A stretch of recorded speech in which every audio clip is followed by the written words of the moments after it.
Gonna move this here so I can look at notes while I chat. How's everybody doing? Welcome. How many people here just started freelancing? Round of applause, cheers. How many people here have been freelancing for more than 2 years? Round of applause, cheers. No, we don't do raise hands here. We do noises here. How many people have been freelancing for more than 10 years? Round of applause, cheers. All right. Are you guys paying attention to who's in this crowd? With that, let's get this show on the road. First and foremost, you know him, you love him, filmmaker, LA native, Adrian Per. Actually, I don't know if you're a native, but show it up for Adrian. Get over here. He's an LA homie.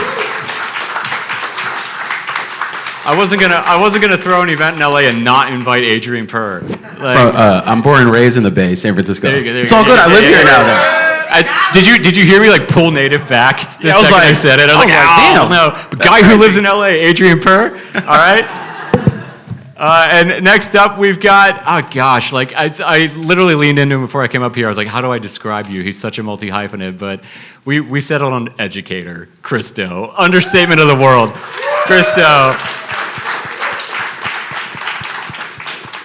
And then finally, James Barnard is currently driving here in a cab from LAX. So he'll be here in 25 minutes, according to his GPS. And when that happens, we have to make him feel like shit. Just boo him. And Chris has volunteered for that job. So happily. Yeah. So let's get started. Here, I'll actually sit down here. Yeah, we don't need to make him feel that bad. I said Mr. Rogers with that cardigan. Yeah. All right, children. Now make James feel like shit. Yeah. So let's start. Okay. I want the transformation of this conversation to be, that folks, and this is why everybody's got a notebook, I want folks to leave here with a roadmap for converting their creativity into predictable, scalable revenue. And I sat down to think, okay, how do I, what's the best way into this conversation? And I settled on the 3 transformations that any business owner is responsible for, which is converting a stranger into a lead, which some people would call marketing, converting a lead into a client, which some might refer to as sales, and converting a client into a lifetime client, which some would refer to as delivery, perhaps. Fair on the definitions? Yes, sir. I'm looking to Chris for definitions. Yes, are we It's a triangle, guys, yes, right? Do we have terms? So I want to take these transformations one at a time and get a look at what's worked in our businesses, and also because we have the blessing of having these conversations at scale with other creatives, and what we've seen that's worked in others. So let's take them one at a time. Let's start with the first transformation: marketing, transforming a stranger into a lead. What within your businesses, what has been like your go-to, maybe top 3? Like how do you go about the business of getting the word out that you're available and that this is the problem that you solve for people? You sure? Yeah, you go first. No, really, I insist you should go. Is this the end of 8 Mile, the M&M? Yeah. I think the guys with the cable knit sweater should go first. You know what I mean? I didn't get that note. Okay, so, all right. For me, I am very much like, I don't know if this is what you want to hear, right? But I have to be honest and transparent of how I've been able to go about that. I think the hard skill is like the most obvious thing you should have, right? And it's like, how do you get people to know about that? And it really kind of just for me, in my personal experience, it started with, I have a chip on me. Wow, sorry. I was eating chips back there. Literally. That's funny. But it really came down to my soft skills. Like, I knew that I had what it takes to execute whatever job it was, whether it was photography, whether it was videography, editing, whatever it may be. But the initial connection between me and a potential client really came down to just me being a normal person, not trying to be overly salesy, not trying to prove that I can do this job, or, it's a really delicate dance between I can make your life easier if you just trust me. But it never really led with that. It was always about, hey, you're a cool dude, I could talk to you. And that's how I'd always approached it. Would you say that is what then became the magnetic force that drew clients to you? Or in the early days, like what was getting clients to through the door, like leads through the door, not clients per se? Literally just me being a homie to them. Yep. Like being honest, Yep. me, it was never too pushy of this is what I could do to you, even though that I could see a client and maybe they hired somebody else and I knew I could execute it better. I always just kept it cool, kept it chill, and you would think that the more people that I pushed to work with me, like the more I would scale, but I felt like that would work against me. Yep. I felt like I don't want to be the guy that's just like, I do think that if you don't ask, you won't get what you want. But it's just, it's just really delicate. It's like, so how do you not talk yourself out of a potential job by telling somebody I'm the right person for this? Yep. So I always just kept it like very personality hire. Yep. Yeah. Chris, what you got, man? I don't know Adrian that well, but I would definitely say he's a personality hire. He's got a lot of riz. He does. I mean, just from top to bottom. And he's like, you work with a lot of like artists, right? Yeah. Hip hop. Yep. So he looks hard, but he's not really, right? This man is a teddy bear guy. He really is. And so I think there's also an interesting dichotomy that works well. We're here in Hollywood, so we know what that's like to play to type and play against type. Mm-hmm. So to play to type is to play against a typecast. You're stereotyped as something. And I would encourage almost all of you in almost every dimension that you can to play against type. Mm-hmm. People want to put you in a little box. And do everything you can to stand out, because tonight, I mean, there's going to be 90 or 100 people here. You may or not remember one or two people. Mm-hmm. And so our brain is working overtime to try to remember people's names and something interesting about that person that you meet. Make it easier for them to remember you. And I have a lot of stories, and we can get into that if that's of interest to people. But the first thing that you do is you don't try to overwhelm them with your whole life story.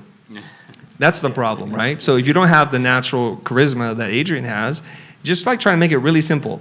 The fewer words that you can use to describe what you do, the better. Because this is cognitive overload, too much processing. Now, I want to be able to answer your question. But I've been in business for 30 years. So at what point are we talking about the marketing? Because I want to answer that question specifically. Well, I say let's go at the 10-year mark, since there seems to be some pretty seasoned freelancers here. Let's get inside baseball. Okay, so 10 years in, that would be 2005. I think we're doing business like gangbusters. Mm-hmm. Because I remember 2007 was our highest grossing year ever. So if you're able to get to that 10-year mark, and if you're doing everything you can to work on personal development, you probably have a team now. You probably have different people fulfilling all the work that you don't like to do so that you can focus on the thing that you are excellent at doing. And the way that we got work there is it's built on a body of work. So at that point, 10 years in, your portfolio does most of the work for you. There's this concept that I just keep going back to that seems to sum up my entire life philosophy, and I heard it from Daniel Priestley. I'm not sure he made it up, but it's like this idea that you have this with or without you energy. Have you guys heard of that expression before? I'm good with you, I'm pretty good without you. It's just kind of like, it's not indifference, but it's like staying very stoic and objective about everything. It makes you a lot more attractive to people. It gives you, I think, a little bit of an edge in the negotiations of things. I've just had that since graduation from school. Yeah.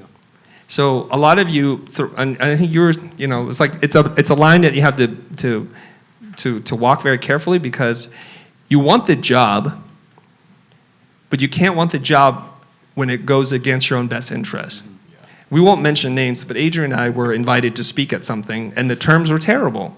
Unbeknownst to either of us, we both came to the exact same conclusion, which is F you. We're not doing this. We just walked away from it. And I think there are more of us out there now that are starting to understand their worth in the marketplace, and we're not going to let the client dictate all the terms. Be reasonable, be fair. I'm speaking to the client here. And they were unreasonable, so we're like, no, we're out. Yeah. And if more of us did that, fewer and fewer of us would be taken advantage of. But if you don't have with or without you energy, you're the opposite of that is desperately need you energy. And we know how that works out. Yeah. Yeah, it actually does the opposite of the thing that It's you very hope it repelling. does. Yeah. Yeah. It's funny how that works. And it's interesting that both of you kind of went in the same direction as the direction that I'm going to go too. And it's why we're all here today. It's like, you know, it's that intangible, some might call them soft skills. You know, it's when I got started freelancing, or when I got started freelancing as an adult. I started freelancing when I was 17, but when I was on the hook for, you know, paying rent and stuff, first order of business for me was I would wake up at 5:30 in the morning, get dressed, and go to different Starbuckses in Los Angeles. I was just it was like target practice. I was just seeing which one had the crew that I wanted to kind of insert myself with, and I would insert myself into conversations and grow, you know, and grow my network that way. And I was 22, and I went to one of these Starbucks buddies' cul-de-sac parties, met a bunch of famous people, and he said, hey, you know, we're doing a comedy special for Showtime, and our AD just flaked on us. Do you know anybody that can do that? And I said, I'll do that. And then I went in my car and Googled, what's an AD? You know? And then we had a meeting the next morning. Wait. They had Google when you were 22? Yeah, man. Yeah. Okay. I was Just doing the math. I asked Jeeved. I asked Jeeves, asked yes. Jeeves. And so yeah, and then the next morning was our meeting. So I spent all night learning everything I could about what an assistant director is supposed to do, and you know, and then 2 weeks later I was in Chicago bossing around a bunch of IATSE guys and filming a Showtime special, you know, and that's something that normally there's lots of film people in the room. It's like that's a 10-year journey, right? It's like you working your way up that ladder, and I just made a friend. I just made a buddy, and went ahead and saved myself, you know, 8 or 9 years of effort, and so I think that that's a lot of people. Because they don't want to figure that part out, just make a friend part, or they think that that's cheating somehow, or, you know, they're like, okay, I'm going to go, you know, just pound my fist against this wall for 10 years until it breaks down for me. And it's so much of it has to do with being that person that, you know, that is engaging and warm. And I'll tell you one more story is somebody used this on me. Jamie, can I ask you a question though? Yeah, hit me with it. I admire you. I don't have the game that you've got. I'm just curious with our audience, how many of you would sit there and let me try and create the most high friction thing that I can think of, literally plant myself in front of people and strike up conversation with strangers? How many of you guys could do that? Very few. Oh, come on, guys. Okay, after tonight, there better be more hands for that. First off, were we recording when he said he admired my game? Do we have... But that's literally how it starts, though, complimenting somebody. Yeah, it is. Yeah. He did it to me. No, I'm pretty sure I was fresh off 2 years of watching your content before that. So it's funny to hear you say that. Thanks for making me feel a little older. I appreciate that. Yeah. I love it when people come out to me. I've been watching your stuff since I was a kid. Yeah, they used to put it on in my kindergarten class. Yeah. But no, it was born of a simple, and it's true universally for all of us here. Is somebody, I was at a shindig in North Hollywood, and somebody was very disdainfully saying that this person only got this job because they know somebody, and that's the only way you get ahead in this town is if you know somebody. And they said it like it was a terrible thing, and I'm taking notes. I'm like, okay, cool. All I got to do is know somebody. That's it. That's a lot easier than knowing how the hell to film something, you know. So I'll go play that game. You know, I'd much rather be playing that game. So we are so the opposite. I'm sorry. Am I showing my privilege here for? No. This is awesome. I love it because they said you have to know someone in a pejorative way, a very dismissive, like, oh, of course they did that. It wasn't based on talent. If I was in that same cafe with you and they said, oh, they're right, I'm going to just work on my talent until the world can realize I'm talented. So we have such a different approach. Adrian, I didn't mean to cut you off. Oh, no, I was going to say, I agree with that as well. But I also think,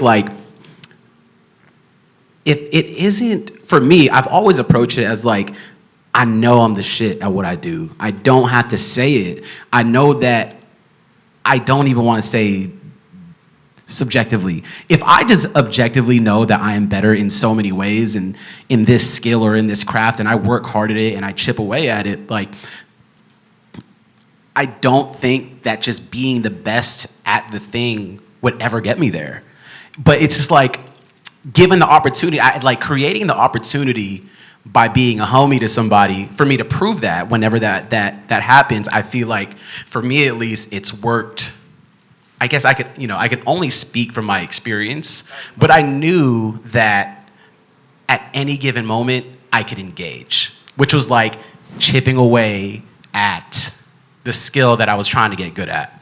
I got questions for both of you because I get this question all the time. I'm not going to answer, but I want you guys to answer it, okay? At what point in your life did you know, objectively speaking, you were the stuff? Tell us about that moment. Yes. There's two parts to that answer.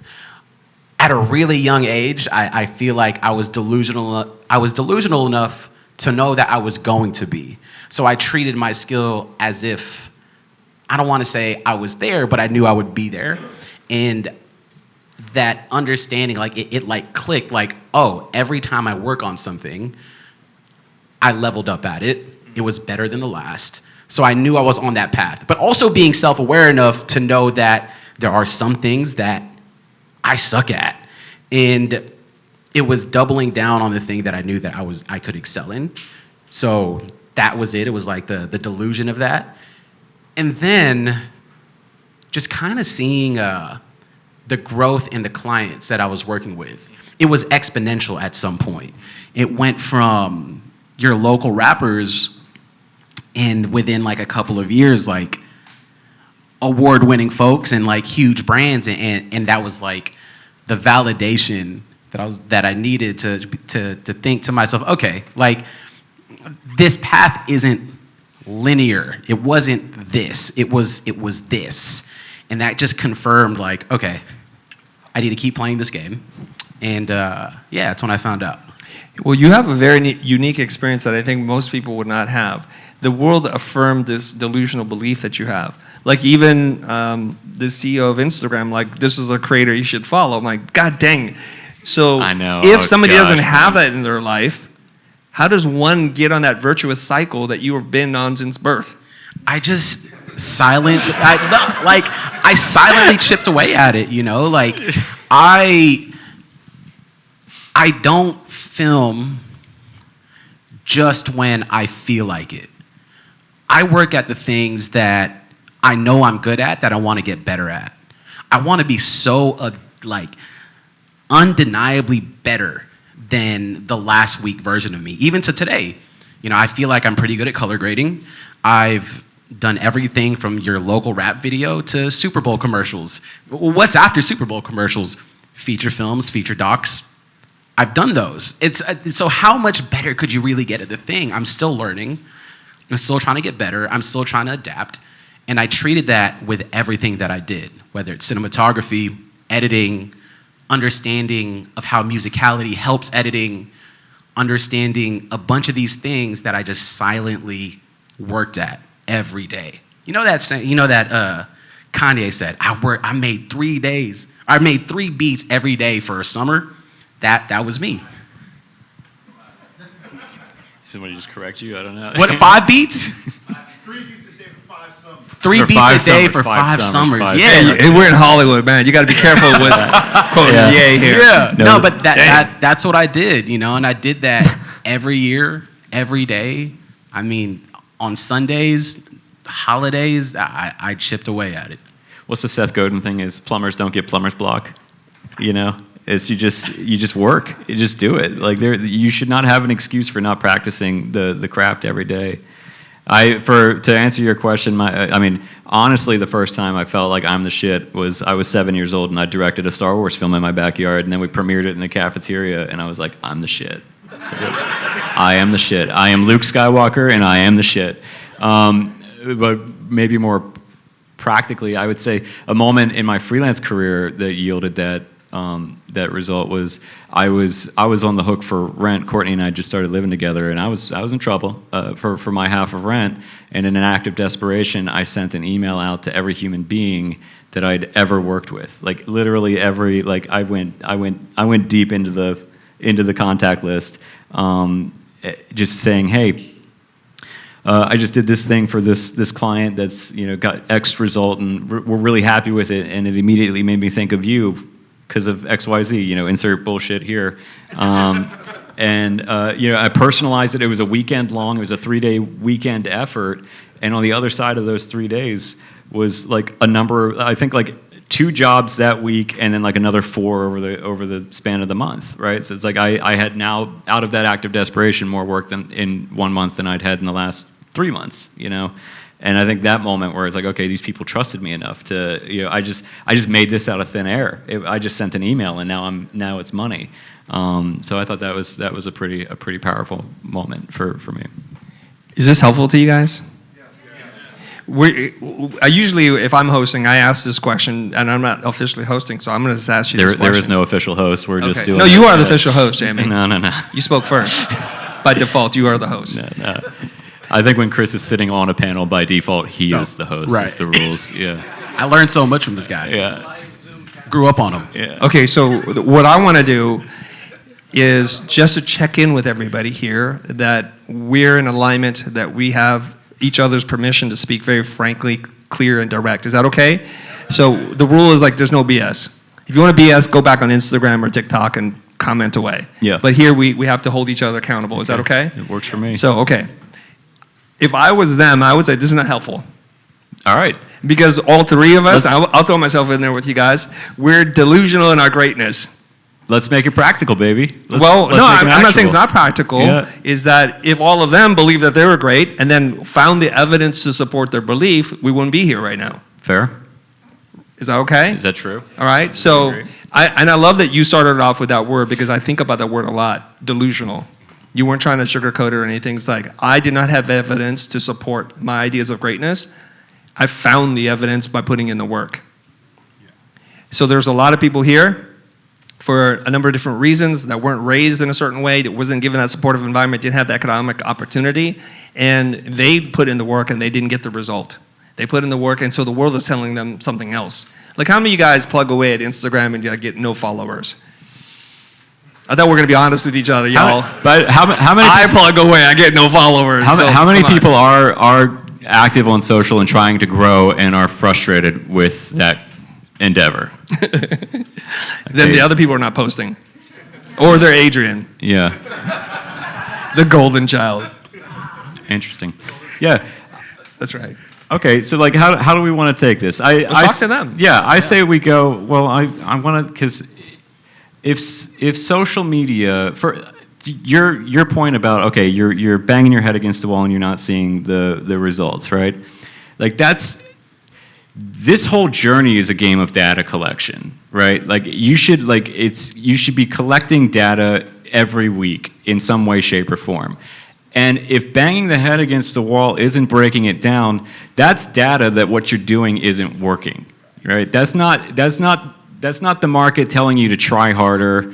That's not the information. There is no magic secret that's like, well, if you just do this enough, it works. If it's not working, it's not working. And that's true in social media and in business, is you got to let the data be your guide, right? So if you've done one thing and every time you do it reliably, you get a new project out of it.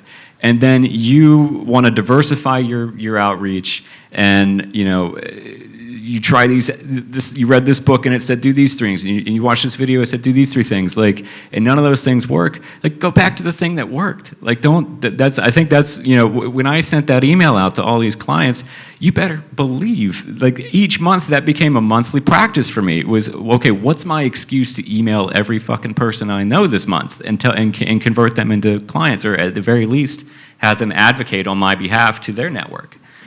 So I think that would be first and foremost, is there is not a reality in which you should ever be grinding like that. It should always be, this is working or this isn't working, right? And now there are times when you should deploy patience, but in those times, like, there is some data justifying that deployment of patience, where it's like, okay, maybe like I'm not yielding, XYZ metric, but let's talk social media. It's like, okay, my following isn't growing, but the engagement on all of these posts is killer. All right, so I'm barking up the right tree here, right? So now how do I get these people to follow me, right? So I need to change something about my CTA, or I need to go rent somebody else's audience by collabing, or I need to, any number of things. But if you're spending 6 months on an effort and it's not moving the needle, you got to take a hard look at, like, something's wrong. You're not paying attention to the data.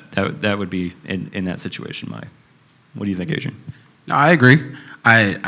There's bits in there that I agree with, but I would say I've been doing social media for myself now for like a little over 2.5 years, but from 2010 to 2022, I think I posted like 100 times, and that's why I think it's different for everybody, right? Like, Chris, I think I agree with what you're saying. Like, how helpful is this to every single individual here, right? I can speak from this perspective because it worked. And that's so unique to me. And I can only give my perspective on what works for me. And what works for me really was just being that personality, right? Like, giving myself the opportunity to be thought of. Like what you said, an impression really matters. And how I go about it is I like fashion, I like music, I like food, or if there's anything I could tell somebody to make them feel good about themselves, I'm gonna say it. It's an open door for me to start that relationship. Maybe that person is gonna remember, hey, he liked my shoes. Oh, he does dope work? Sick, I'm gonna think about him. And so much of my freelancer work up until I started doing social media was based off of, I liked the way that guy made me feel when I was around him. Yep.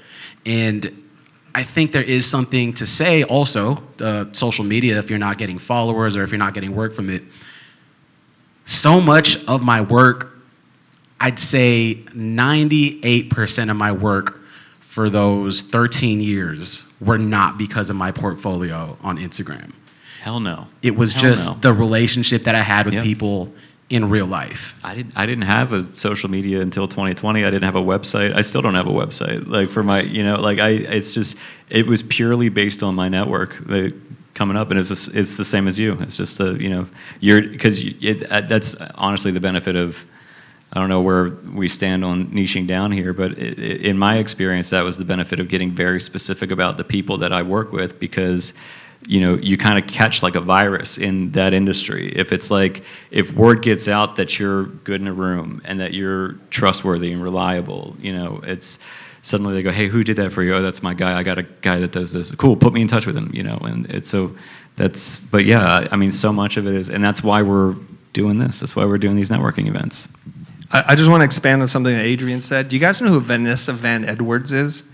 She's an old school YouTuber. She's an author. Vanessa Van Edwards. She's making her like renaissance because she disappears for a while and then she's back, thinner and a little bit older now. But she said there was a study. I think she was on Stephen Bartlett's the Diary of a CEO podcast, and she said something like, do you know that they conducted a story or the study about like who is the most popular person in high school?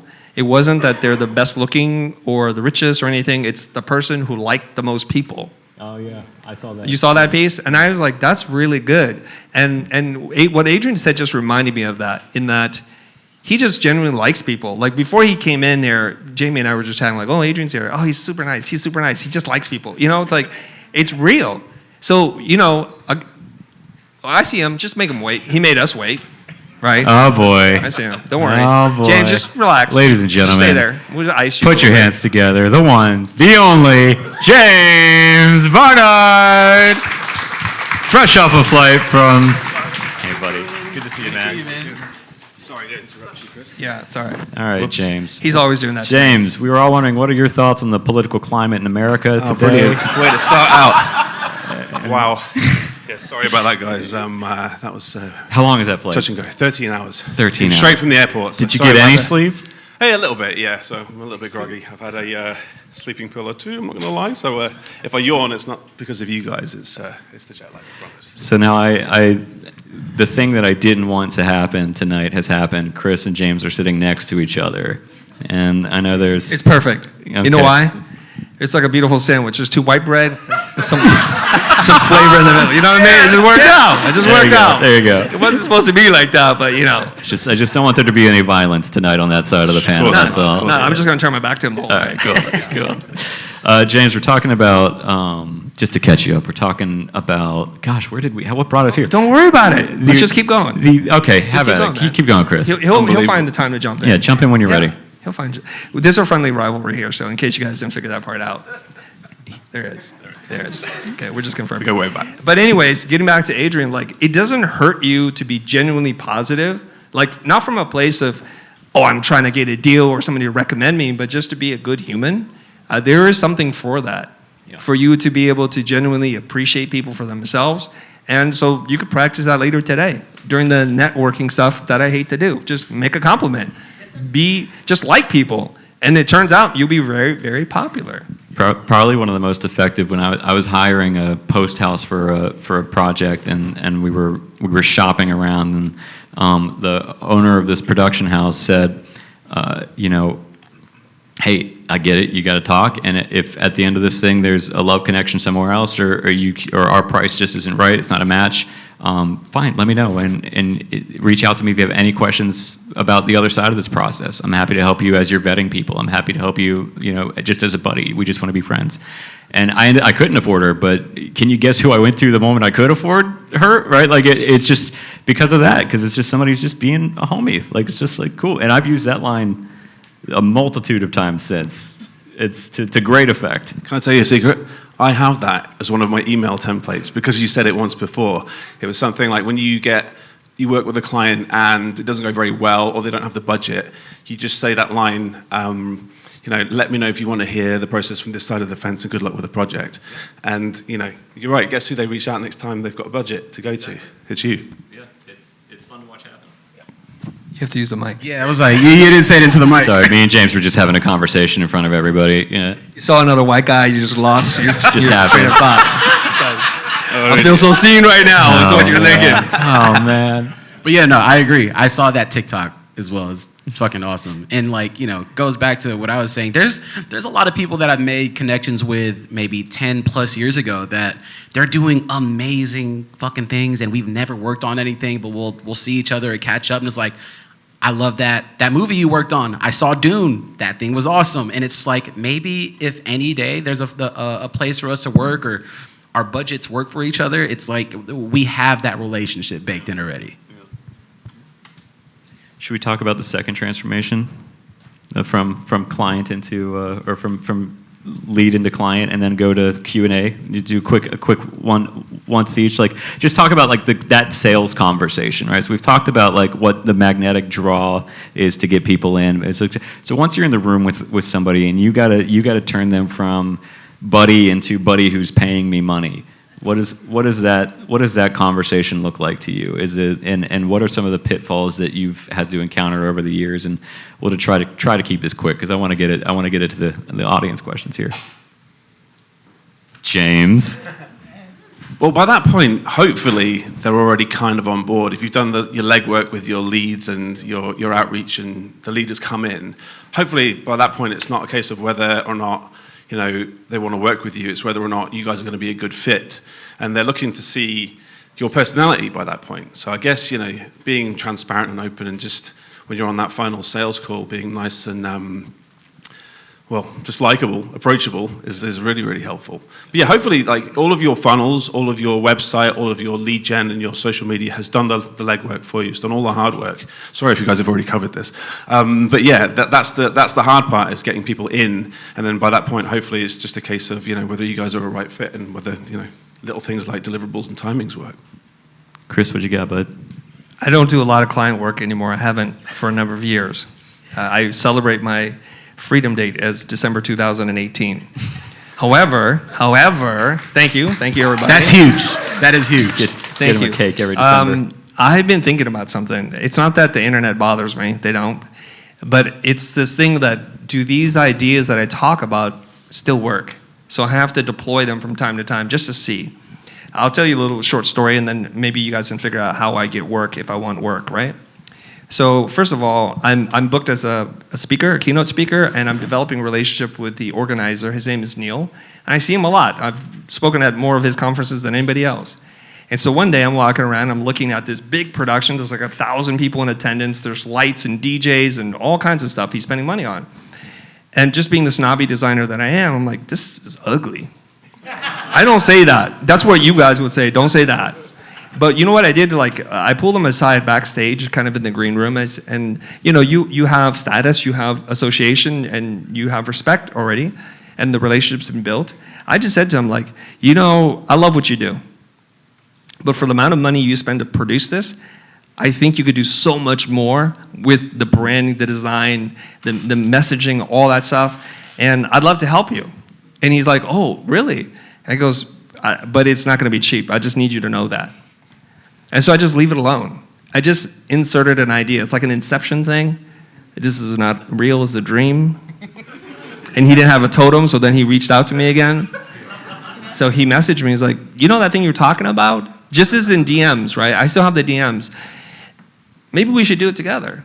This is with or without you energy. Just put it out there, right? And then I said, yeah, we could do it. And he's like, what do I need? I just described a couple of things. He goes, what would it cost? I said, 69,000 bucks. And he goes, let's get on the phone. I'm like, okay, this is pretty cool. And in case you're wondering why it's 69, you'll understand why it's 69. Just saying. It's an arbitrary number, okay? So we get on the Zoom call, and he goes, why is it so much, Chris? I'm like, I already sent you the number via DM. Why are we having this? So we talk about it a little bit. I said, I'll tell you what. I'll put some things together. You buy what you want. You don't have to buy it all. Don't worry about it. It could cost even more if you want. So I sent him something, and he read through a 4-page proposal. One of the pages is just, hello, thank you. And there's one page with numbers, and then just generic whatever terms and conditions. And then he read it, and he's like, let's do this. Beautiful. That's how you book a $69,000 design identity gig. That's how I would do it. That's how you turn a relationship into something. But it's not like the first time I saw him. It's like 3 years of talking to the guy. Right. What do you think, Ben? Sales conversations. Do you ever have them, or is it? No, I'm just taking in how awesome that story is. Every time you talk, I'm just like, wow, I learned a lot. Like an uncle. I feel like every time. Dude, come on. All right, if you guys want to get all the old man jokes out, get them out right now. Wise. Do it. Witness me. You look younger than me right now. Soon I'll be collecting Social Security, guys. Ben said he grew up watching your VHS tape. On dial-up. Oh, man. So, I mean, it's not going to top that story. That was fucking awesome. But, I mean, for me, how I turn the friendship into a working relationship, it's the same thing, you know? It's like, hey, look, I know you're going to be fine whether we work together or not, and you're going to be fine, and I'm going to be fine. But at that point, you can already assume, if you've been good enough homies and understand the caliber and the level that you're able to deliver, and you know, you can figure out what can make whatever they're doing is better, and they're going to hit you up, you know, thinking, you know, they already assume that they could get the best out of you for whatever the price is. Like Chris says, the price is arbitrary. It could be more, it could be less. And for me, I've always carried that energy as well. It's like, we could do it for 10 grand. We could do it for 5. We could also do it for 50. It really is up to you. It is also up to you if you want us to work together. And I don't want to say for me, it's always been really relaxed. I've never really been pressed or pressing to close in on a deal. And I don't want to say that's the way everything should be approached. I think it's worked for me, but yeah, I've always kind of just let it be up to the client and say like, yeah, man, I mean, this is what I could do for you. You know the caliber and the level of expertise I will bring to you. So really, the ball is in your court. Like at this point, they know everything about me and what I could bring. And whether they want to follow through on that or not, it really is up to them. So now I know the next question is, it's like, okay, well, how do you make a living off of it? something that I wasn't scared to do, which I think a lot of people don't want to do or are too ashamed of, is I worked so many odd jobs in this process before I became a full-time freelancing creative. I would deliver food, I would Uber, I worked at a candy store, I worked at a desk. Hollister. Yeah. Because I truly believed, and the way I looked at this too was, I was just having a conversation about this, is I put myself in a place where, if I look at this analogy like baseball, I put myself in the position where if a pitch is thrown to me, I could only swing and hit a home run. Anything that's too far from the plate or anything that I feel like I could hit a single or a ground ball or a double, I didn't care for. So I went and got a job. I was completely fine doing this while getting myself in the position, and I don't want to say only make home runs, but give myself the opportunity to only make home runs, which is then, it almost speed run myself exponentially because every job would get better. Every job would go from, here's 250, here's 500, here's 1,000, here's 2,500, here's $5,000. And I don't want to say I didn't allow myself to regress, because during this time I was also doing free work to show my capabilities. But yeah, I didn't entertain things that I knew didn't fulfill me creatively and also didn't add to the goal that I was after, which was I needed to meet the opportunity to meet my delusional confidence. And by doing that is I only swung at things that I knew I could potentially knock out the park. Interesting. I like that. We have a lot in common, man. I didn't even know. Yo, if I grow up to be like you, man, I'm gonna be happy. Dude, come on. I want to grow up to be like you. You got it here. I'm going to build on a little of what James said about how it's essentially just by the time you get there, it should be done. You know, I mean, I think that really sales is matchmaking. Like I got into some heated conversations about this on LinkedIn the other day in the Alex Hermosi comments section. Where, you know, I was like, you know, I don't think sales is a thing. I don't think it's a real thing. I think that it's business is matchmaking. It's matching a specific need to a specific solution, and then the conversation that you have over those logistics is the conversation that some people call the sales call. But if the solution is matched correctly to the problem, you know, and that problem the problem that you've determined to solve is urgent enough and painful enough or costly enough, then, you know, people should be eager to throw money at that problem, right? Thereby you solving that problem for them. So for me, it's always been that. It's just matchmaking. It's just as easy if you know, I've got this solution, you've got this problem, you know, it's peanut butter and jelly. It's as simple as sliding a solution in front of somebody who's got the issue, and you know, letting their problem do the selling for you. But all right, let's get to questions, because I don't want to go on too much without making sure that we're answering the specific questions that you guys have. So my beautiful wife Courtney is back there doing something.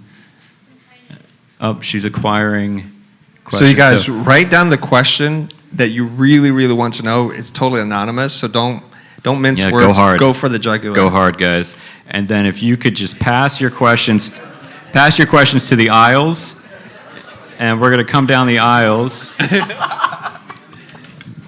and collect these things.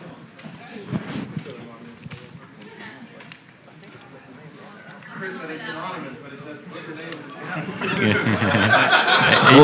You can scratch your name out. Wait, why do we do that? It was supposed to be anonymous. So you guys can have the guts. Well, you don't have to put your name. Chris also said if you wanted to write your question on a $100 bill, he'd be more those questions get answered first. To choose those questions. Yeah. Just make sure everybody's, if you still have a question that hasn't been collected, maybe put it up here so we can make sure that, Courtney, darling, come on.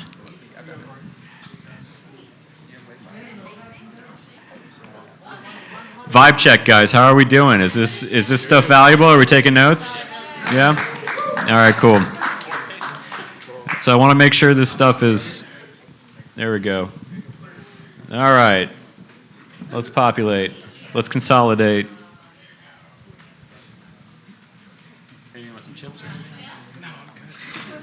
Hey, Jamie, I kind of I disagree with your take that there's no such thing as sales. I would be shocked if you didn't. My heart would be broken. Yeah? The reason why is because if you say it's matchmaking, Yeah. that sounds like dating. And then you're saying, so there's no such thing as a game. Two people just should know that they are attracted to each other and just be done.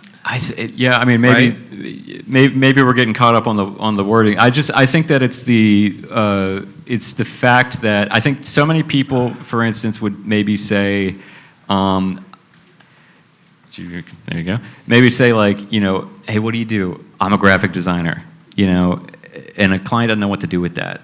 But if it's like, hey, what do you do? And it's, well, I help direct-to-consumer makeup companies that sell only on TikTok shop create a super effective first unboxing experience for people, because a lot of makeup companies have an issue with second purchases because people see their favorite TikTok influencer get the luxurious unboxing and then they get something in bubble wrap. I fixed that. I designed this thing that near guarantees they're going to order from you again, right? Then somebody who just walked out of a boardroom that just got fucking berated over the fact that they're not making second sales, sees that and goes, that's the exact problem that I'm trying to solve right now. Get this person on the phone. But if they saw James posting about graphic design, they wouldn't have that same reaction. They wouldn't be like, get this motherfucker on the phone. I need to figure this out because I just got yelled at for it. So I think that's, for me, it's the specificity of the offer it's like the spear that cuts through everything. And then it's just as simple as like, yeah, I do have that problem. Cool, here's how much it costs to solve it. I would say. I want to say something about that as well. I agree with both of you. I think so much of it too is comfort, like comforting your client, like giving them the comfort that I'm going to deliver, your life will be better and easier, and there's not a single thing that you have to second guess, which is done with the sales pitch. Yeah. Fair. Yeah. Clients usually don't have anything other than they're coming to you because they don't either have the time or the skills to solve a problem. And that's kind of where you come in. And then the rest of it is just a kind of a personality fit. But I don't know. I'm notoriously bad at closing deals. I get lots of leads, but actually getting them over the line is another thing altogether. Well, since you spoke last, you get to pick the first question, James. Okay. Before you draw, can I ask you a question? Sure. What's the hardest thing for you to get the client over the line? To be honest, it's usually budget. I mean, if I'm being completely honest, all the hard work that I'm doing with my social media, trying to prove that I am the premium logo designer, that you're coming to me for a solution that's better than the rest. Clients still say things to me like, can you do it for 500 quid? Or can you do it for 50 quid? Okay. And I'm trying How does really that feel, hard. guys? Hearing that come out of James's mouth says you're not So it alone, happens. right? You're Can you not do it alone. for free? And look, if a client or a company appeals to me, I will do a pro bono job. So I don't want people to stop contacting me because I'll happily do the odd charity project. But I see your problem. you think so? I see your problem. Solved it. I think from a positioning marketing point of view, this is just my philosophy. I'm happy to debate it with anybody here. Is you should build a moat. It should not be so easy to get you on the phone, and it shouldn't be that anybody who has a pulse and $2 in their pocket can work with you. I like to make it as difficult as possible for people to actually think that they can actually get on the phone with me. And that is the, for real, guys. Look, okay, shoot. Do we want to do your question first, or do we want to go here? No. I think this is actually really important let's do it. because the positioning, I 101% agree with that. Okay. We're all Angelinos, except for a couple of us here, right? You guys have been to Erewhon? When you walk through Erewhon, you know you're going to just drop money. You already know that because of its reputation. In fact, people love to brag on social media how much something costs on Erewhon, at Erewhon, right? But if you were to walk through the aisle for water, and they have so many different brands, what I find really interesting, and it's a phenomenon, it used to be a Whole Foods thing, but now it's really an Erewhon thing.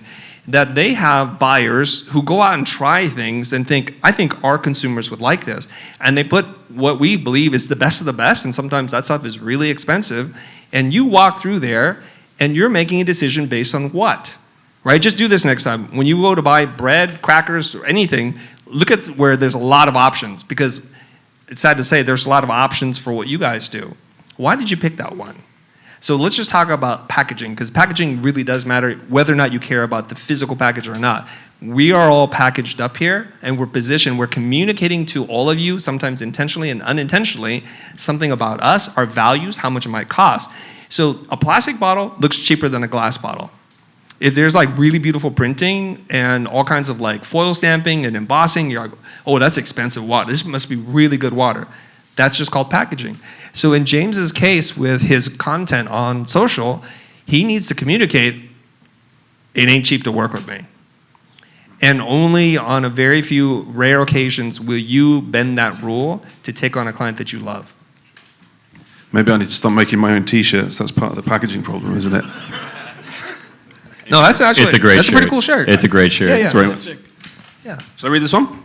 Have at it. Okay. As we get older, trying to make it, how do you compete with the younger generation? Who you calling old? I love that question.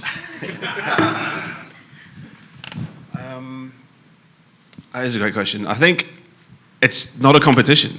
We're already so far ahead of the younger generation, having the experience that we do. If you're going to work with two designers, you're going to work with the one with 15 years experience over the one with one.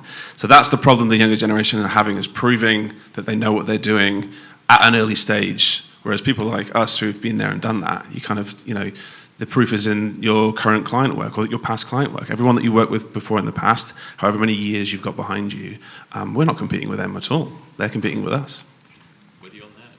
What should the rules be of this? Should it be one person, one question, or should it be we all weigh in on each question? Only if we have something to add. I do want to add to that, though. I do think it's important to stay fresh with what's current, what's working. I think so many people, I see this a lot. I get asked this question a lot. Hey, man, I see you've been working at this thing for X amount of years. You've been doing it for so long. How are you able to keep fresh? And it's like, yo, I watch TikTok. I do consume brain rot. I do work with younger folks. And while just because their work, I don't know if any of y'all have hired younger folks, they don't necessarily have the work ethic yet. But they do have the taste that the other younger folks want to buy, right? Yep. And I stay fresh on that, whether it's music, whether it's what's working with fashion, what's working on social media. You have to be, whether it's yourself or people bring it to you, you have to stay current with the times. And I think that's why I'm 35. I don't know if that's young or old, but there's some kids out there who are 22 who are crushing me. And I have to know the climate. I have to know, I know I have the skill to adapt and manipulate whatever I'm doing to fit with the current, whatever the current taste is, while also keeping my true identity and what makes my work. But I don't think you could just rely solely on, I have this great portfolio. What I got awards for in 2014 more than likely won't get awards today. And so I just have to stay fresh. I think it's a good amount of research doing, whether it's social media or what movies are working, what design works. And that's all I wanted to add. I think the nature of the fact that we're on social media means we have to stay fresh. Especially for me with software tips and tricks, I have to still be in the ground, in the trenches, doing the work in order to make that content. So just the nature of making the content keeps me fresh as well. So that's a good point. Can I just do something real quick? It's okay if you guys don't want to do this. I'm just curious how old everybody is. When you said 35, I'm like, damn, okay, 35. What it's like to be young again. How old are you? I don't want to make you guess. Don't make me guess. I'm 40. 40, okay. Jamie? 36. I'm 53. So I was just thinking about your age and I was like, we're the opposite, right? You're 35 and 53, going on 54, guys.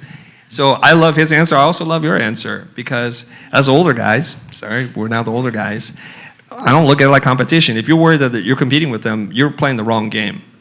Because, I may not know what the plugins or even the look is, but I hired those people. I agree. Right?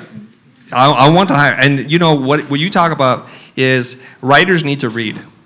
Filmmakers need to watch movies. And if you're going to be relevant on social, you have to consume. It's shocking to me how very few people who are trying to build their social influence don't actually consume social media the right way.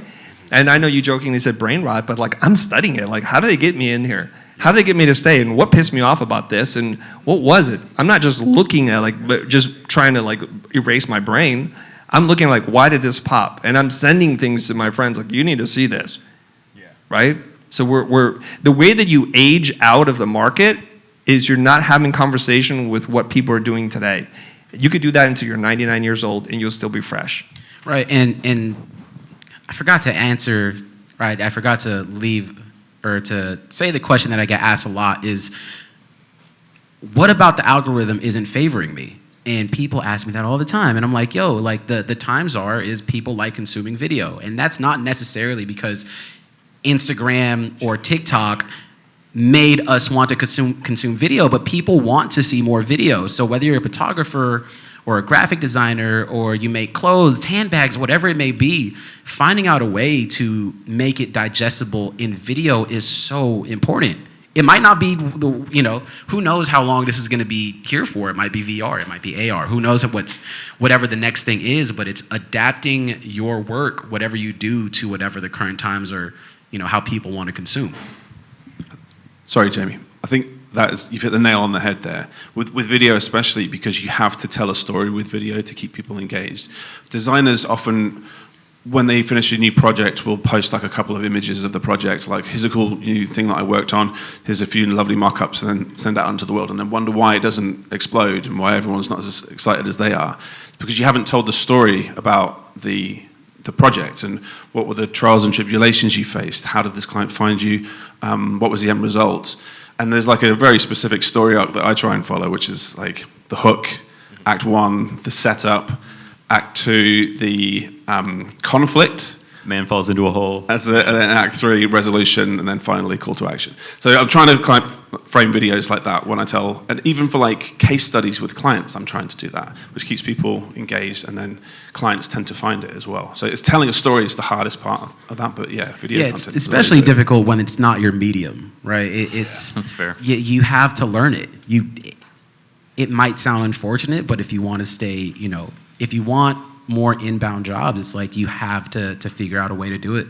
And for me, when I started my social media journey at 2023, like I wasn't getting as many jobs because I didn't do social media the way these other directors were.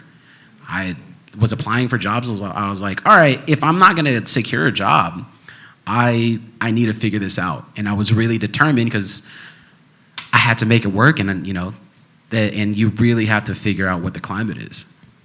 It's funny how storytelling has been brought up here a few times, how that has not changed since we were cavemen sitting around fires.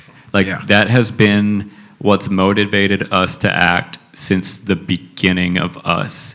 So it's like what we're talking about isn't anything new. It's just storytelling on a new format. But like literally, if you go look at what worked in the 80s, in the 1880s, in the 1780s, right? It was storytelling. It was eliciting some sort of a hook, an emotional reaction. We've just gotten better and better at it. It's like watching NFL players from the 60s versus NFL players now. But yeah, I mean, any algorithm, that's another conversation I have a lot is, how the algorithm doesn't like my content, quote unquote. And it's like the algorithm doesn't pick favorites. Like literally, the algorithm exists to serve more people ads. Are you going to help me keep people on this platform long enough to serve them another 4 ads or not? If the answer is yes, it's going to love your content, right? So, and the way that you hold that attention and retain that attention is with these storytelling principles. And it is like, to your point, like social media cannot be your portfolio. That it cannot be your portfolio. It has to be how you talk about the problem that you solve for people, and how you in a way that plays the game of social media. Does it hook them in the first 3 seconds? Does it rehook them 7 seconds later, right? What's the rate of revelation? Are you opening up a curiosity gap at the beginning that they have to stop and watch to get the answer to this question, right? But yeah, I mean, it's it's nothing new. That's the beauty of it. It's like, you know, it's a tale as old as time. There's plenty of literature on it. Are we good with that? Can we move on? Okay, cool. To the bowl. I don't see any money in here, so. Mix it up. Let's see what this question is.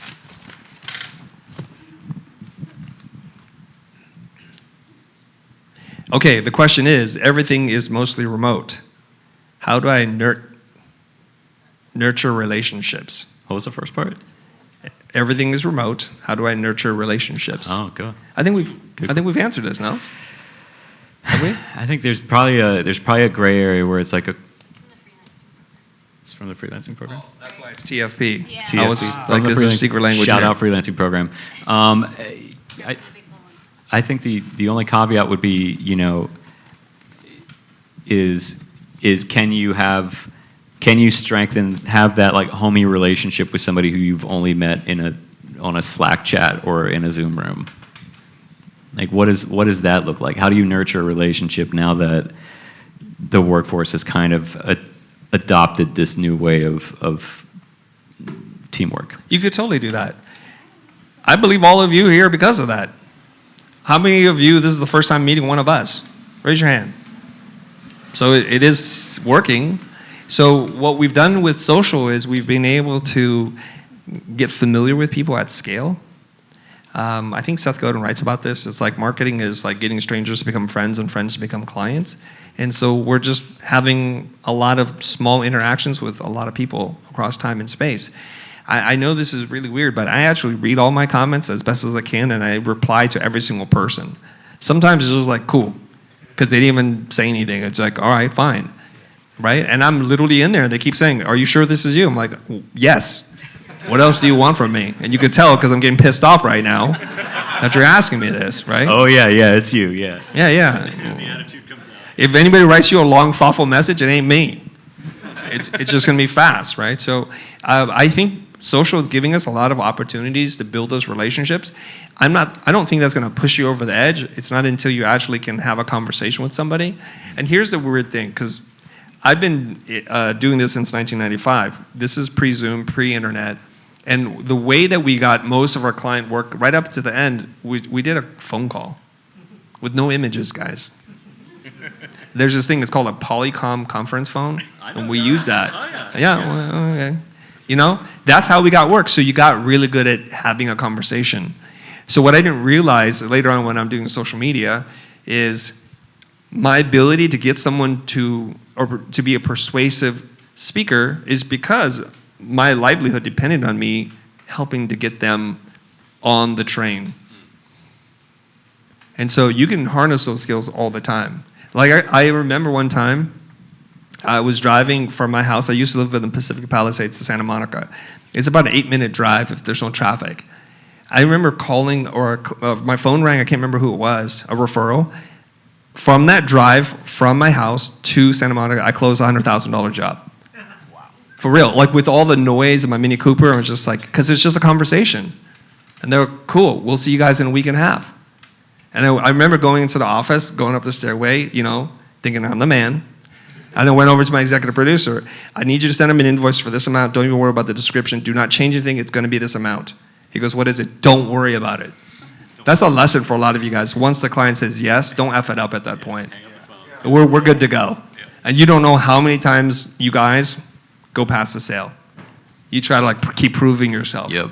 Right? So accurate. So learning how to have a conversation. And I believe the reason why we're here is because we long for human-to-human interaction. Yeah. And as much as this stuff makes me like nervous and weird, I will still show up to these kinds of things because I know this can't be replaced with AI just yet. And it's important. So all you braved LA traffic to be here, flew 13 hours across the ocean to be here. And that thunderstorm looked ridiculous, dude. It was crazy. Yeah. Let's just touch on your, going past the point of the sale where you talk too much and they change their mind. That was, I think you know Rob O'Rourke, he's like the sales funnel guy. He gave me a really good piece of advice on this. If you send over a proposal to a client, put the payment details or the payment link in the bottom of the proposal. Don't do another email, so let's talk, and I'll send you over a contract later on or whatever. Get them there immediately, because people are often impulse buyers as well. So having that payment link in the bottom of the email, if you've got the systems for it, put it right there. Don't waste time. Get them over the line as fast as possible. How do you do that? Like using Bloom.io? Oh, that's right. They do have that, don't they? Yes. How you do that? Lovely segue. Right? Paul? Chris and I just locked eyes right before it's like execute. A number of other things you can use Bloom.io for as well. Worth checking out. Okay, I think it's... Next one, who's up? Is that Adrian? turn. Yeah. Okay. I'll take the bowl so I don't have to reach over. What's the boldest creative idea you've ever gone for? Was it worth it?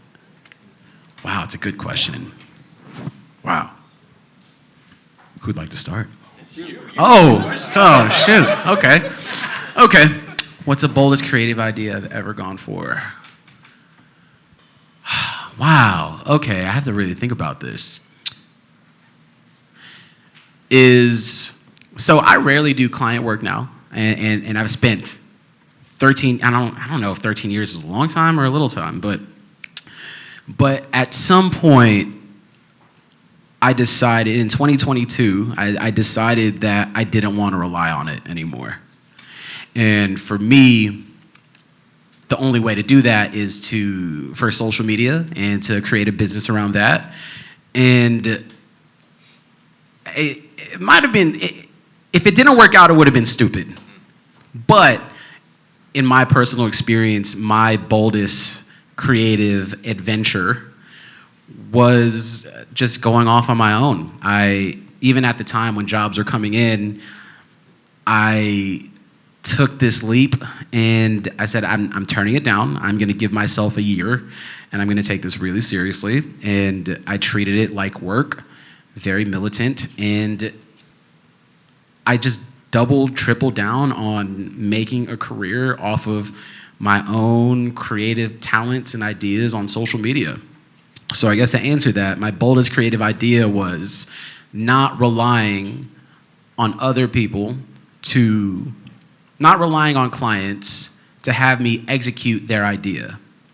And I just went 100% on my own ideas and I put it out there. I spent my own time, money, and effort, a lot of sacrifice, and sleepless nights to do that. And that creative journey was making 365 videos in 365 days. And it changed my life. And I don't think anybody needs to do that, but I needed to, I wanted to expedite this process. I said if I could gain 10,000 followers by the end of the year, that's a win for me. If I get a couple of new jobs, or if if I was making a fraction of what I was making as a freelancer doing this, then I've got something. And it turned out to be way bigger than I had ever expected it to be. And I'm not saying that's the journey anybody needs to take, but I think betting on your ideas and not just using your creative talents for people when you're engaged, but doing it because you have the platform or the skill and the talent to execute, just do it. I didn't want to execute my ideas because I was told to anymore. So many of my ideas got turned down, so I just decided, let me just do all the ideas that were in the closet and take them out of the graveyard and execute them. Can I ask a question? Your 365 video challenge where you posted every single day for a year, would you recommend people to try that? Because I've heard a lot of success from other creators who've done something similar, like a 30-day video challenge or a 30-day design challenge. Would you do it again? Or would you recommend other people to do it? It just depends. I think you have to really understand what your goal is. If your goal is, how do I expedite my way to freedom, doing more shots on that goal doesn't hurt.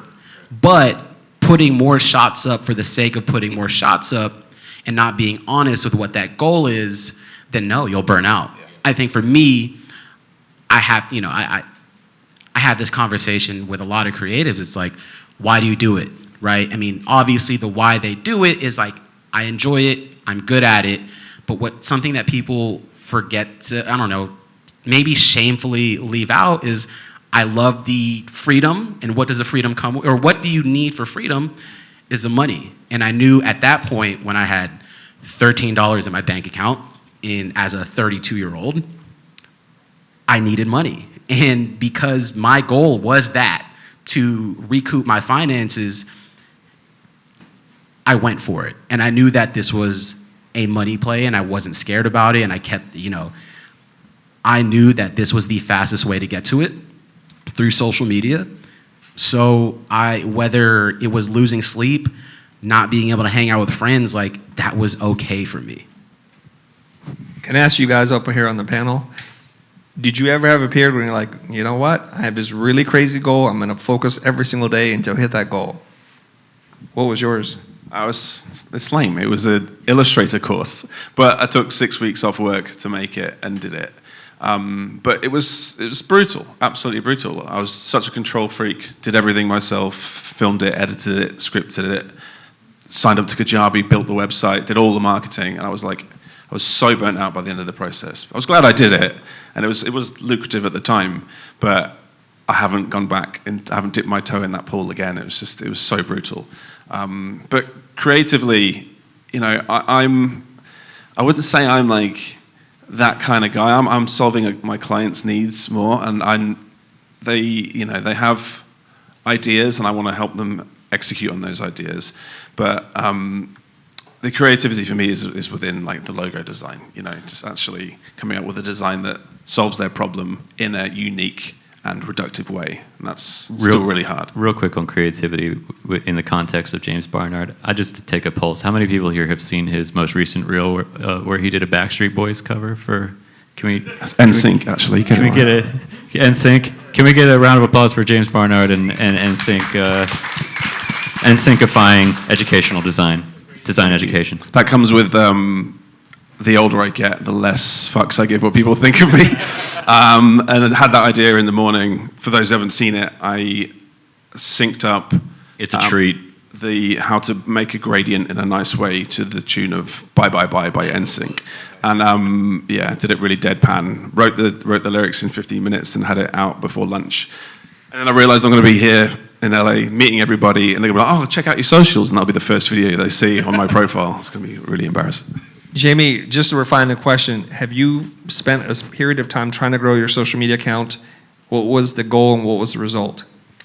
Oh yeah, I would say probably the first goal for our social media was I wanted to double our annual revenue. I wanted to match what we were doing with our production with revenue with digital products and things like that from social media, and I assumed that would be in some way tied to a vanity metric like 100,000 followers on Instagram or something like that. So that was one of my lag indicators. But we went hard on Courtney and I, because it was 2020 and we were trying to figure out, okay, how do we achieve this goal? Who are we talking to? What audience are we going to build? And the long conversation was, are we talking to our clients or are we talking to our fellow practitioners? Obviously, you guys know how that conversation ended, being here today. But figuring that out was first and foremost, and then it was, engaging with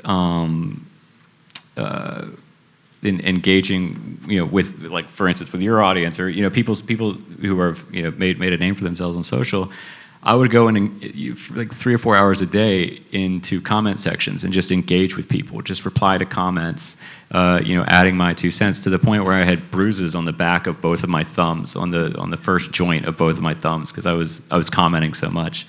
And after like 4 months of that, we got to 1,000 followers, and then like 2 weeks later, it was 5,000 followers. And then, like 2 weeks later, it was 100,000 followers. It was just like it caught fire, and so that was a pretty cool moment. But just in terms of like something that's like practical, actionable here, what we did was talk about letting the data be your guide. I posted a little over 100 posts on Instagram, not knowing like a thing about Instagram. My little sister had to reach out to me a week into this journey to tell me, hey, you can't add a link in the caption, you have to say link in bio, but I was posting so fervently and tracking the analytics and the engagement. And I don't think at that time you could track what Reels garnered followers, but views, obviously, all that. And then at the end of those, 100, 150 posts, we had 25 clear winners, like a top 25, best performing posts. And so then the next exercise was I took those 25 and I wrote 5 versions of each of them. Like, what other angles can I take? Should I copy? I'll mimic the hook on 2 out of the 5. I'll take a different approach. And so whose math? What's that? 125 posts? 25 times 5. So You my looked next, at the Asians for math. Yeah. So That's racist. I was looking at James. Sure. Yeah. But that next batch of posts is what did it. Because it was it was just me drawing back the arrow for those first 100 or so posts. And I collected the data, let the data be my guide, and then I just got to fire, and I knew that without a doubt, everything that I was posting spoke the language of the internet and was on a topic that freelancers were interested in learning about and conversing about. So I want to say something to that. So what I'm getting is you double down on things that worked, right? And people always say, I want to know your guys' opinion on this up here, right? People say, for me, well, let me rewind. For me, I like strengthening my strengths, and there are some weaknesses that I just let my weaknesses be my weaknesses. What are your guys' opinions for people who feel like, or what is your opinion on strengthening your weaknesses or letting them be your weakness, or strengthening your strengths? I'm going to throw a weird answer at you, Adrian. Yeah. I believe your weaknesses are your strengths. Because I like your strengthening your strengths thing, right? Just to go in on that. But I think so many of us think that there's a deficit. Who is it? Is it Alan Watts? There's a philosopher, a British guy. Yeah, that guy. My wife listens to him nonstop. And I pick up some things. And I was so excited one day because she was like listening to it in the kitchen. And he was talking about the disintegrated self, the fragmented self. Like, we all hate parts of ourselves that we become this like broken puzzle piece of a human being. And the reason why somebody triggers you is because they put their finger in that part that you don't want them to see. And when we show up on social media, we gloss right over that stuff. That's why people are just like, be real, I'm being my authentic self. I very rarely have I ever met somebody who's like really being themselves. And I got so excited because I've been talking about the exact same concept as Alan Watts, using the exact same words. The fractured self, and the way that we become a whole human is that we become the integrated self. We absorb all the negative and the positive as the whole thing. So in Asian culture, I'm not just saying because I'm Asian, right? There's this symbol. It's the yin-yang symbol. You guys know the yin-yang symbol? Like Town and Country aped it for like surf brand, appropriation of culture, right? It is equal parts black and white. Yes? Everybody know that? That symbol? Okay, it's like that, right? And as an Asian person, I'm like, whatever. I see it on Jeet Kune Do kind of uniforms and flags. It's pretty cool. But what I've come to understand about this is it represents harmony. Black isn't strong or bad. White isn't weak or strong. It's just harmony. So the negative, the weaknesses are actually part of your strengths. To try to get rid of them or to not to acknowledge them or to absorb them in yourself is denying parts of who you are. That's profound. That felt like therapy. I was gonna say, that'll be $600. Yeah. Yeah. Send me an invoice. I'll send you the invoice on Bloom. Yep. If you can apply that directly to social media as well, though. So if you have like a client project, don't just show the good parts of the project. Show where it went wrong and show how you solved those problems. And the transparency goes a long way with the audience as well. Like, Yeah, wait, I just wanted to say the thing, though. Yeah. I asked you that question, and I think all of us, maybe it's our delusional thinking, and I share that with you, is if you put your mind to something, you actually just do the work. I have not met anybody who's not achieved the result. Okay, so I run a coaching community, and it's these things where I tell people to do stuff and I never do anything because I don't have the same problem. So we said to the group, what do you want to accomplish in 2 weeks? And publicly say it. So everybody just wrote it down. And they're like, what are you going to do? I'm like, I'm above this. No, that's wrong. I can't do that. So I wrote, I want to grow my social media account in 2 weeks by 10,000 new followers. Now keep in mind, by then I had about 30,000 followers. It took me 6 years to get to that, okay? So I'm like, shoot. And then I went away and I did the math, because I'm Asian. Yeah. I did the math. Yeah, yeah, Okay. And Glad you said I it. did the average of the last 10 posts, how many followers I got per carousel. And then when I did that math, I'm like, oh my God, okay, 10,000 divided by this. I had to post 4 times a day. I know. And first day, and I blocked out my schedule. I just cleared everything out. For 2 weeks, I got nothing. No calls, no meetings. You guys, you do all the work. Day 1, I did exactly 1 carousel post. And I worked on it for 8 hours. I really did. Okay, and it performed okay. Day 2, I did 1 carousel. And I'm like, this is not working. This is not going to work. I was getting the numbers, but it's like 300 followers. This is not get me to the 10,000. So day 3, I made a new deal with myself. You're going to get 2 posts before lunch or you don't eat. And I just kept working. I'm like, oh my God, my stomach's grumbling. And then I post. So I got 2 out. And then, so day 3, I did 3 posts. And I remember after coming back from lunch, I felt so accomplished, like having only done 2. So that night, I was working on my 3rd post. And I was like, this is not a good post. This is not good enough. It doesn't meet my standards of quality. So I shame posted at 11:59. I just posted. I'm like, I don't want to look at the comments. It's going to be a stinker. It's the best one. It's the best one, guys. Every time. Oh my God. Every time. Every single time. Yeah, I'm like, yeah. what the fudge is wrong with me? Yeah. I do not understand the internet. What is it? And I learned something very valuable. Okay? We try to make things perfect. We try to not just hit it out of the park, like hit it out like 7 parks away. Yeah. And so I made it really dense and too hard to consume. So there's one that I shame posted at midnight. It was good because it was just fast. Yep. So with the result, the validation from the interwebs, next day I do 4, and then I do 5. So by the end of the 2-week challenge, I did not hit the 10,000 followers.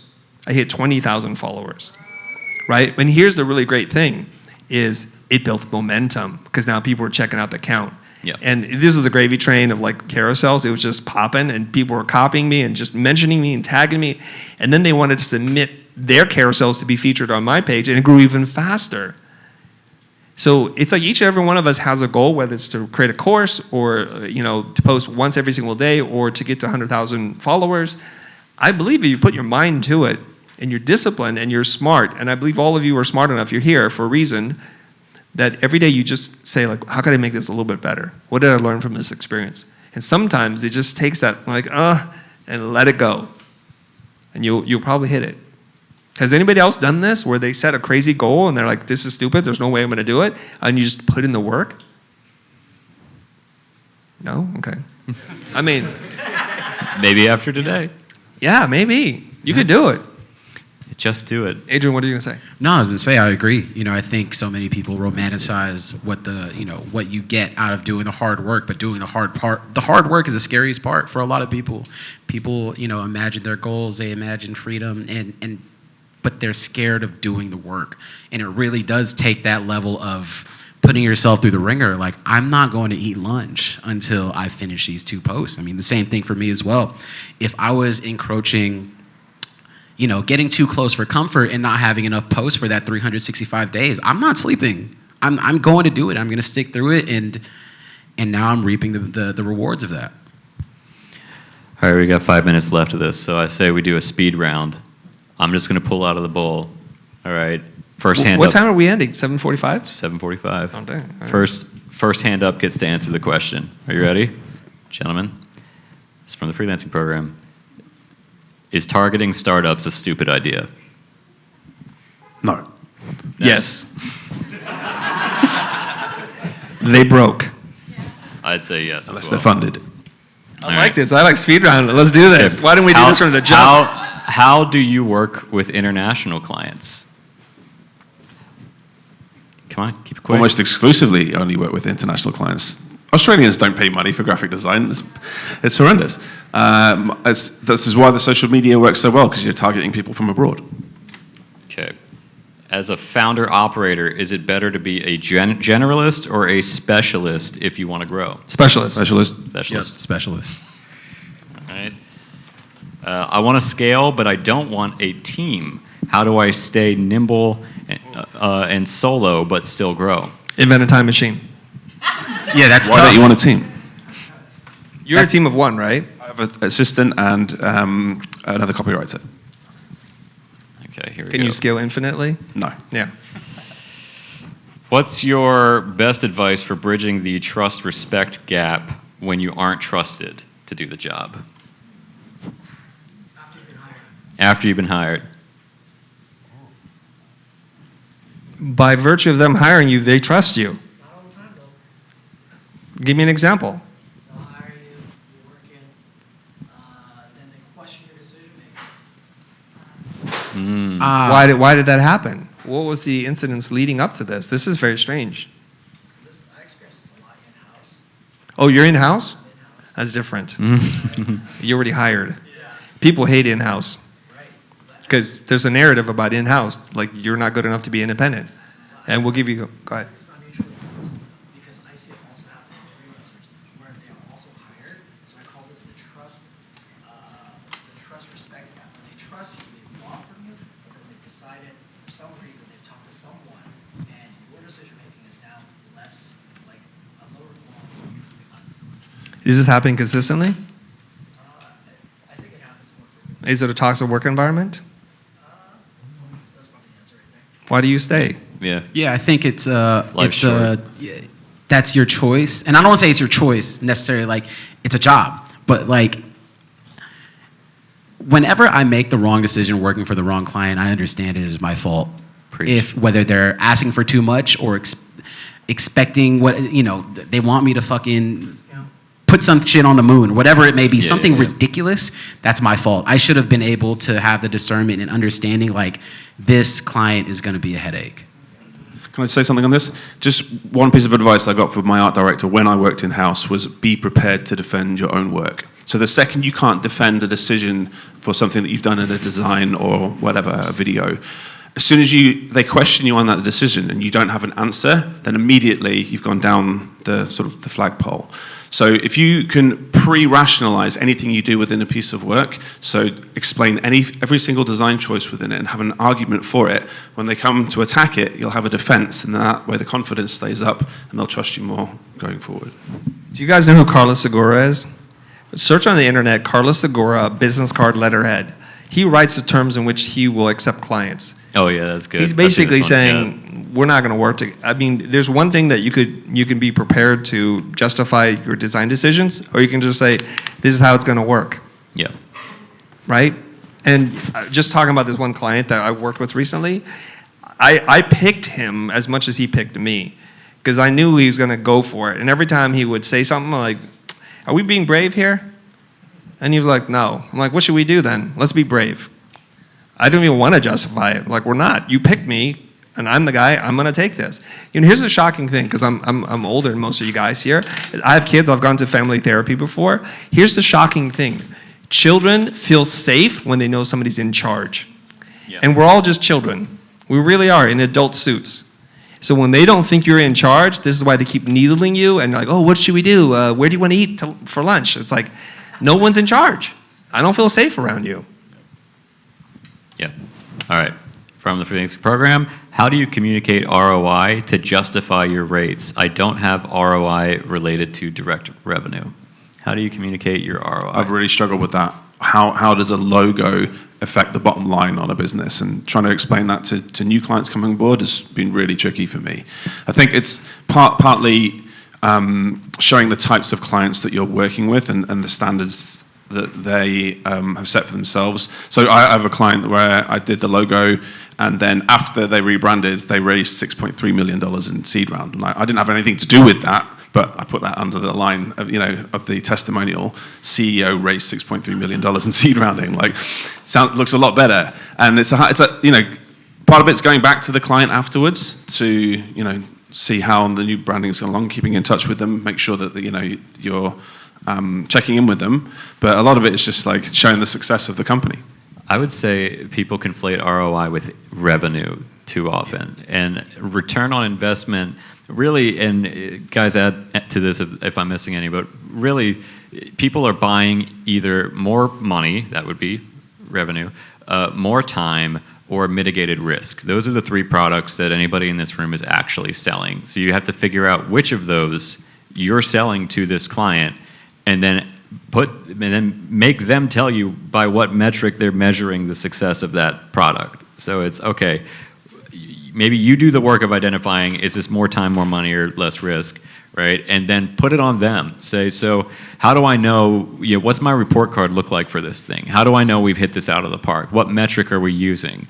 And oftentimes, I'm probably true for all of you, like how often they don't have an answer to that question. And then you get to work with them as a strategic partner to figure that out. And, if you've had that conversation, it's already game over.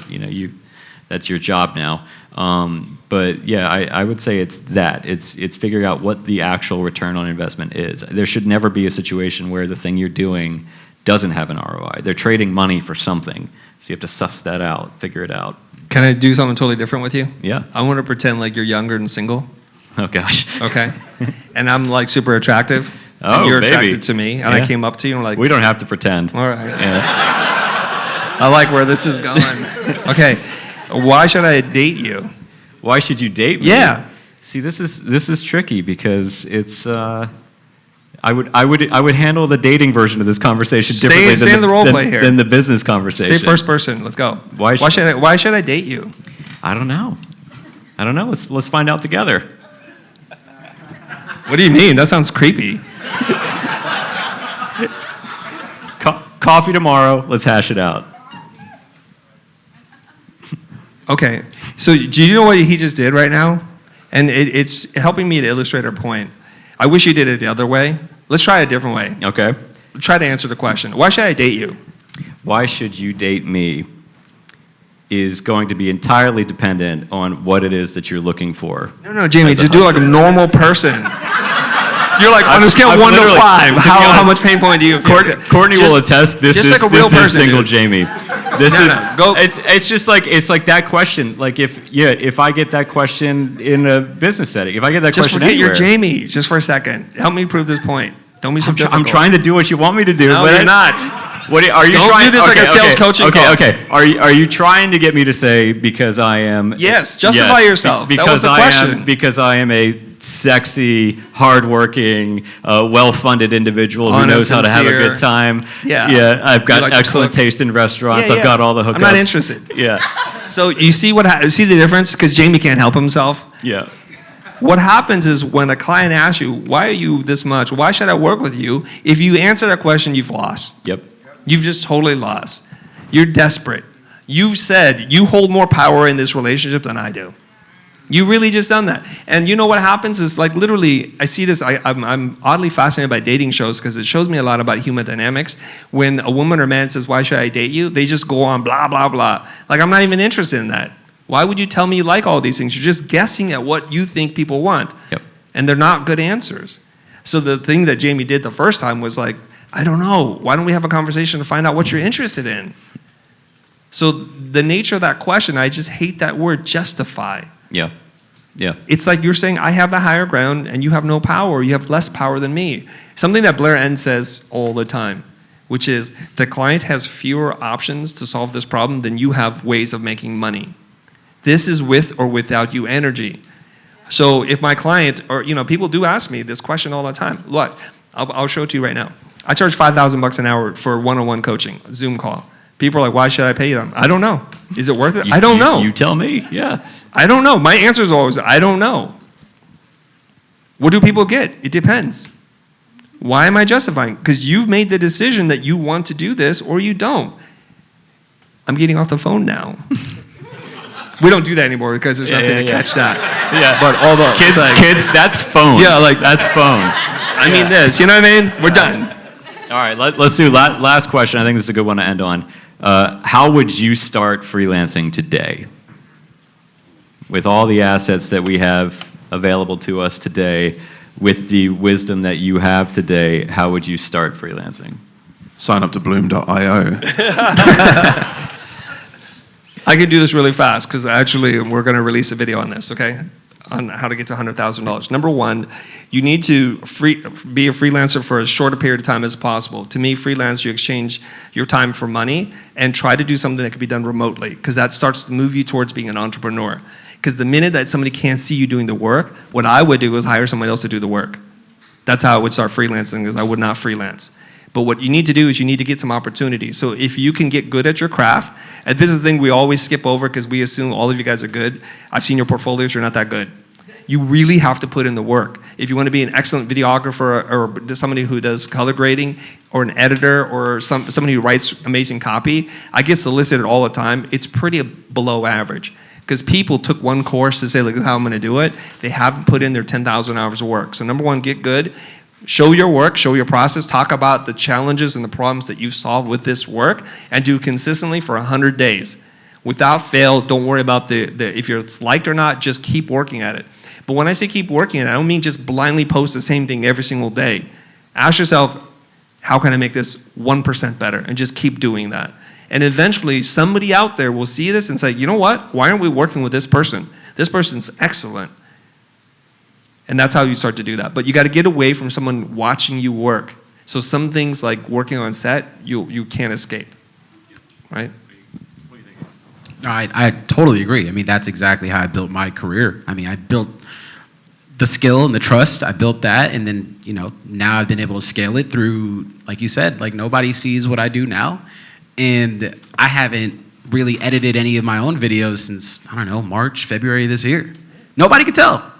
Yeah, so it's, you know, just if you were to start from a clean slate, do that, absolutely. And two, I think a lot of social media really, really helps. But also just like what I said earlier, just being a good person. Like literally understanding your soft skills, bringing your client comfort, and that goes a long way, whether it's remote work or through social media. It's just understanding not necessarily how to work the room, but just human psychology, just being a good human being to people. And that's how you get in the door. James, did you answer this? I don't want to tread on Chris's answer because it was so good. But the one thing I will say is the aim of the game is to niche eventually, because the faster you do, the more searchable you will become. Clients will find you more easily. But just don't do it too soon. Figure out what you enjoy doing the most so that when you finally do hit your niche, you actually enjoy your career. You actually do something fulfilling that you enjoy. I like that. Yeah, and also just being really, really honest with yourself with what you want out of it at the end of it, on the other side. Like Without a goal, you can't score. Yeah, you can't. You have to really understand like what you want out of this craft. And if you're unaligned, you'll eventually end up resenting it and hating it. Can I wrap it up for us? Oh, would you? I can. So in case you haven't written a single note today, I want to just try and sum it up. Write down the 3 N's, the 3 N's you heard today. Number 1 is niche. As soon as you can find your niche, you're going to have a lot more success. Number 2, when you niche down, make sure the work is notable, that it's better than average, because then you have a better shot of getting work. And number 3, I wish I had this thing that Adrian has. I'm sincerely saying this. Be genuinely freaking nice. I'm just not that nice of a person. I was like, how is he going to say, what's the end for this You're one? like, I knew where you were going, I just didn't know what the end That's how you was tell a gonna- story. The third end is just be really nice. You know, like, I wish I wasn't such a snob and a critical person because somebody would show me their work. I wish I'm like, yeah, that's really good. I'm like, no, that's terrible. The thinking is thin, it's inconsistent, the typography sucks, and your color is just all over the place. I wish I'm like, oh my God, you're just so good. I just can't be that person. So I would choose to be nice. I think you could be kind and constructive. Yes, I try sometimes. On a good day. Chris, I want to see you make that. I want to see that YouTube video. I want to see your attempt at kind and constructive. Okay, I'll tell you something. I used to teach at Art Center. And there's a standard of teaching at Art Center that it's just raw meat and just dogs just devouring each other. That's a standard crit thing. So one day my wife says to me, why are you so thrifty with giving compliments? I said, when they deserve it, I will compliment them. But your standards are just too high. So I went to my students and said, you know what? My wife told me I need to be kinder in the critique. Would you guys like that? They're like, yes, please. Like, wow, you guys surprised me here. So for like a day, I was just super kind. And they wanted to vomit. They're like, please, bring back the old Chris. This is gross. I'm like, no, I'm genuine. They're like, good job. Like, we don't want that. That's just, no. We want you to be this thing. So I think this thing called life into like adulthood is us just trying to find who we were always meant to be. I was not meant to be Adrian. I don't think Adrian was meant to be me. And me trying to be him would just destroy me as much as I think him trying to be me would destroy him. That's all. That's facts.